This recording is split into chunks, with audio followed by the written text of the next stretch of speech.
श्री स्वामी समर्थ. स्वामी म्हणतात, बाळा, जिथे नाम आहे तिथे मी आहे, आणि जिथे मी आहे तिथे सर्व चांगलेच होणार. तू फक्त माझ्यावर विश्वास ठेव. आयुष्यात तू किती आनंदी आहे ते महत्त्वाचे नाही, तुझ्यामुळे किती जण आनंदी आहे याला जास्त महत्त्व आहे. तू किती जणांना आनंदी ठेवतोस हे जास्त महत्त्वाचे आहे. तू किती जणांच्या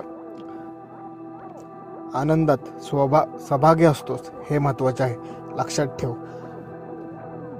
आयुष्यात तुम्ही किती आनंदी आहात हे महत्त्वाचे नाही, तर तुमच्यामुळे किती जण आनंदी आहेत याला जास्त महत्त्व आहे. बाळा, यशस्वी होण्याचा एकच उत्तम पर्याय आहे. दुसऱ्याचं भलेलं झालेलं पाहण्याची ताकद आपल्या मनात असली पाहिजे. दुसऱ्याचं चांगलं होत असेल तर त्याच्यासाठी तुला आनंद झाला पाहिजे. दुसऱ्याचं चांगलं होतं हे पाहून तुला वाईट नाही वाटलं पाहिजे. दुसऱ्याच्या आनंदात तू चांगल्या मनाने सहभागी झाला पाहिजेस. दुसऱ्याच्या मनात तुझ्याविषयी कितीही वाईट असू दे, दुसऱ्याच्या मनात तुझ्याविषयी कितीही वाईट मत असू दे, पण तू तुझ्या मनात त्याच्याविषयी चांगलेच बन ठेवलं पाहिजे, चांगलीच भावना ठेवली पाहिजेस. त्याच्या सुखादुःखात तू सहभागी झाला पाहिजेस. दुसरा जर यशस्वी होत असेल तर त्याच्या यशामध्ये तू सहभागी झाला पाहिजेस. त्याच्या यशामध्ये तू सहभागी झाला पाहिजेस. बाळा, लक्षात ठेव, वाईट वेळेत साथ सोडलेल्या लोकांकडे लक्ष देऊ नकोस. वाईट वेळेत साथ सोडलेल्या लोकांकडे तू लक्ष देऊ नकोस.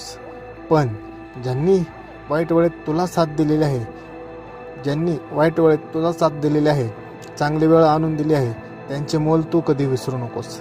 ज्यांनी तुझ्या वाईट वेळेत तुला चांगली साथ दिलेली आहे, तुझं चांगलं केलेलं आहे, त्यांना तू आयुष्यात कधीही विसरू नकोस.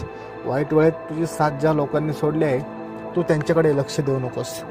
तू त्यांना माफ करून टाक. तुझ्याबद्दल जे काही घडलं त्या लोकांकडून वाईट वेळेत त्याबद्दल तू त्यांना माफ करून टाक. तुझ्या मनातून त्यांच्याविषयीचा राग काढून टाक. परंतु तुझ्या वाईट वेळेत ज्यांनी तुला साथ दिली आणि तुझं चांगलं केलं, त्या लोकांना मात्र तू कधीही आयुष्यात विसरू नकोस. त्या लोकांना तू आयुष्यात कधीही विसरू नकोस. लक्षात ठेव, वाईट वेळेत जो आपल्यासोबत उभा राहिला तोच खरा. जो वाईट वेळेत आपल्यासोबत उभा राहिला तोच खरा. त्याची साथ कधीही सोडू नकोस. त्याला आयुष्यात कधीही विसरू नकोस. तुला काहीही कमी पडणार नाही. लक्षात ठेव बाळा, अडचणी आयुष्यात नाही तर आपल्या मनात असतात. अडचणी आयुष्यात नाही तर आपल्या मनात असतात. ज्या दिवशी तू मनावर विजय मिळवशील त्या दिवशी आपोआप तुला मार्ग निघेल. ज्या दिवशी तू तुझ्या मनावर विजय मिळवशील त्या दिवशी आपोआप तुला मार्ग निघेल. तू तुझ्या मनात ठरवून टाकायचेस की हा अडथळा नाही आहे, हा माझ्या आयुष्यातला एक मार्ग आहे, यशाकडे जाण्याचा एक मार्ग आहे. ज्या दिवशी तू असा चांगला विचार करायला लागशील, सकारात्मक विचार करशील, त्या दिवशी नक्की तू यश मिळवत जाशील. लक्षात ठेव, अडचणी हा आयुष्यातला महत्त्वाचा नाही आहे, ते फक्त आपल्या मनात असतं. जर तू मनात मानलंस की माझ्या आयुष्याचा हा अडथळा म्हणजे एक यशाची पायरी आहे, तर लक्षात ठेव, तुझ्याकडून आपोआप मार्ग निघून जाईल. तू यशापर्यंत नक्की पोहोचशील.